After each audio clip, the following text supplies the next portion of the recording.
Well, hey, I'm Josh Dietrich, and thank you so much for joining me for today's webinar.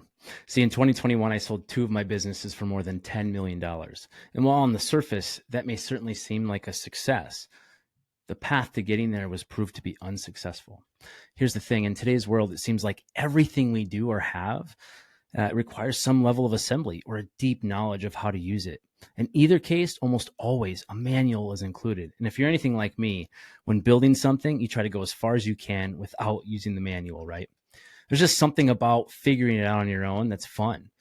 Technology has enabled this thing called YouTube to be the hub for where we go for all of the DIY tips and tricks. So much so that there's over 100 million YouTube channels right now. But in some cases, for those more important things, a license or a certification or a permit is required, right? It's probably a good thing because there are just some things that should be left to professionals and not YouTubers. Like, for instance, getting a tattoo or having surgery, flying a commercial airplane with your family going on vacation. Can you imagine how disastrous that would be if some of these things were left in the hands of the DIYers and YouTubers? But when it comes to some of the major things we are responsible for as men, like being a husband, a father, an entrepreneur, or just someone leading a department or a large enterprise, there is very little, if any, barrier to entry to be a man. Often the only real requirement is that you have a pulse and a penis. And in 2024, even that is questionable. Now, I'm not saying that we need more government regulations for these things. In fact, we often have too much regulation. But I do think as men that we need to have a shared understanding of what it means to be a good man, a good husband, and a good father. For many of us that call ourselves followers of Christ, this may seem so basic and obvious. But for those that are listening and are alive and aren't living under a rock, you can see that the world's view of a man is not what it means, and it's not working. As a result, we're seeing a decline in lasting marriages, an increase in fatherlessness. Look at these stats. 9 out of 10 are seeing their kids walk away from the faith. 8 out of 10 aren't having the word of God into their life each day. 7 out of 10, pornography is a regular struggle. If you look at the stat around divorce, we're very familiar with that one. But what's crazy about 50% of these marriages failing is that the children are 3 times more likely to need psychological help. They're 2 times more likely to attempt suicide and 2 times more likely to drop out of school.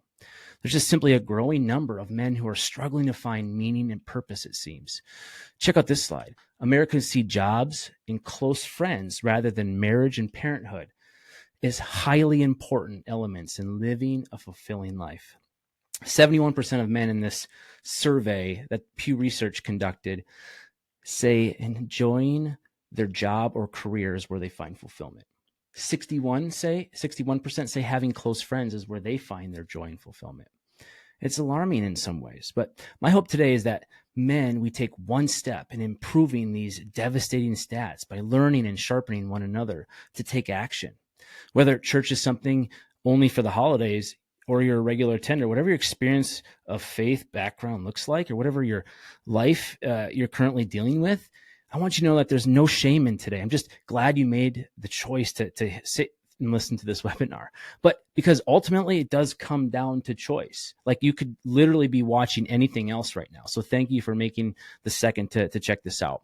Now, today I want to share with you briefly my story, my successfully unsuccessful story about how my poor choices to prioritize success, money, and the things of this world almost cost me my marriage. It's my hope today that I can encourage each and every one of you listening to consider taking just one step, one new step that each of us can man up to and commit action to continue to move us from good to great in the areas of our life that matter the most. So who's this Josh guy anyway? Well, let me introduce myself. I have been in St. Michael, Minnesota for 15 years with my wife and 5 kids. I'm a podcast host, investor, entrepreneur, and really advisor to other men as a certified Kingdom Factor coach. In 2021, when I sold 2 of my businesses for more than $10 million, that was an amazing ride. In fact, in 2024, just last month, I sold another one that I had with a partner for more than $2 million. So I've had the success, I've tasted the success, but the path to getting there often is painful in the journeys we face as men, and we can't do it alone. Because what appears to be successful on the outside wasn't my reality at home. My marriage was struggling. The relationship with my children were being impacted. And on the outside, friends, family, money, stuff, all these things. But the reality was far from that. I was burning the candle on both ends, and I was feeling the pressure on all ends. In 2010, I was blessed with an amazing opportunity with a small, fast-growing e-commerce company. I was asked to come on as the sales guy to help grow the business. I very quickly realized that I had passions and skills that could grow the business in ways I had not yet experienced or had experience in. So I stepped up and I went to town. This was my shot. And we did. We went from $3 million to $50 million in sales in 5 years. My responsibilities grew, demands grew, but so did the hours and time away from my home. I commuted 100 miles one way, and I also traveled a ton. I was on the seafood diet. I would see food literally and I would eat it. And there's just no time for exercise, and healthy food was just so inconvenient and usually out of the question. And you could tell. This was me 40 pounds heavier than I am right now. But I was okay with working late hours. I was okay with regular happy hours, and strip clubs were certainly not off the table. This kind of behavior led me down the path of 2 instances of infidelity. I wasn't raised this way. This wasn't the way I really even wanted to live. I think I was simply trying to fill a void through my work as an outlet to avoid being home with little kids and other responsibilities as a supportive husband. The opportunity to prove myself by growing this business created a relentless drive that couldn't be stopped. Let's be clear. Drive in itself is not the problem. My priorities were just simply way out of whack. My wife was seeing my blind spots, but like a stubborn, strong-willed German, I dismissed my wife's concerns.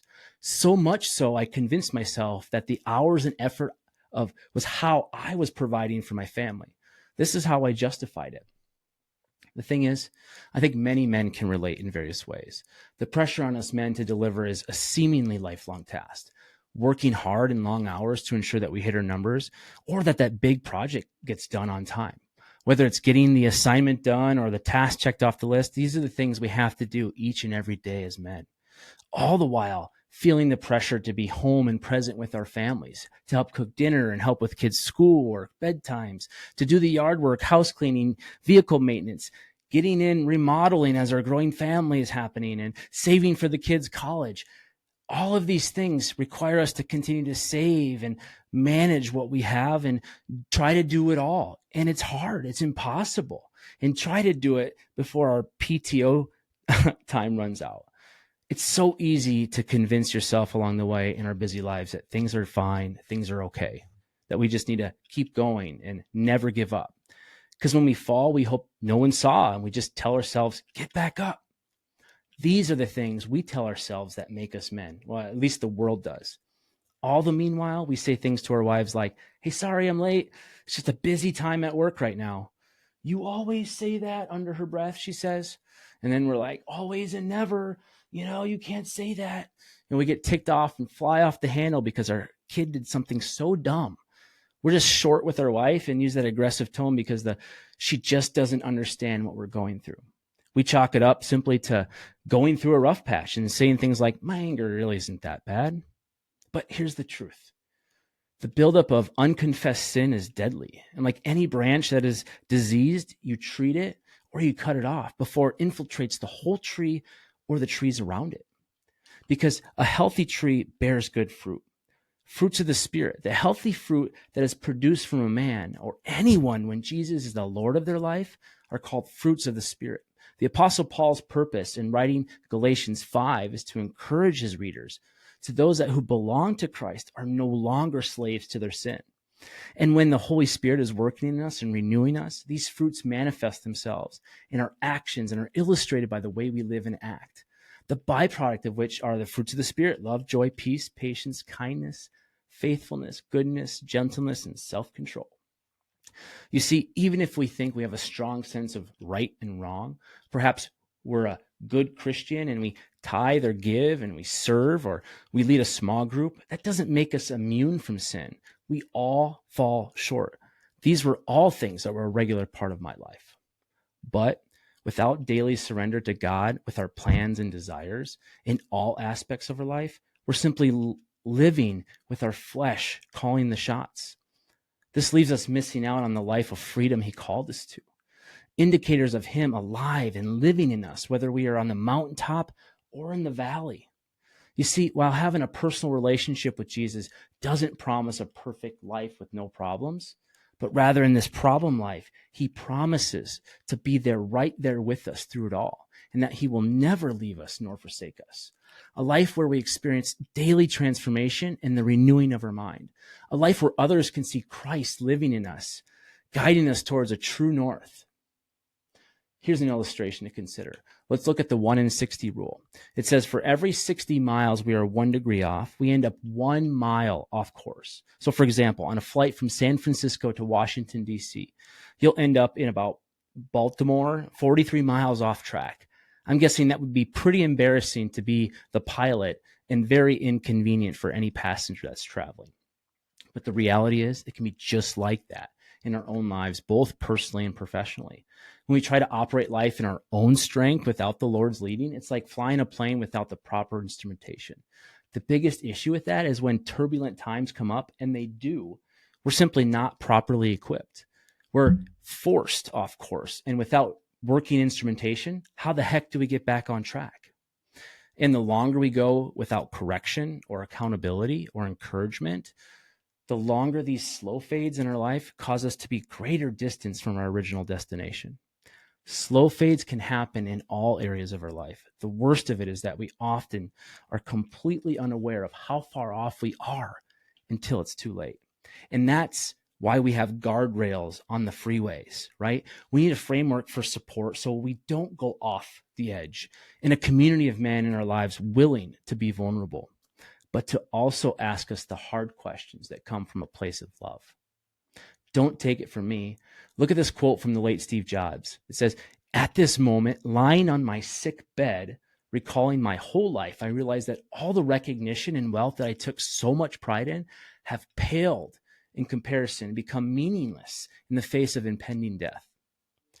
I don't know about you, but I can relate to this. When we're just in the thick of life, it's hard to distinguish the forest from the trees, and to stop and smell the roses, to come up for air. Then poof, time has passed and we've made our bed and we can't undo it. If you're tired of running the rat race of life and you want to take big steps towards improving your relationships, growing your business, making a bigger impact for the kingdom and with your wife and in your family, I suggest you hop into video 2, where I walk you through the framework I used in my own transformational journey. I hope to see you there.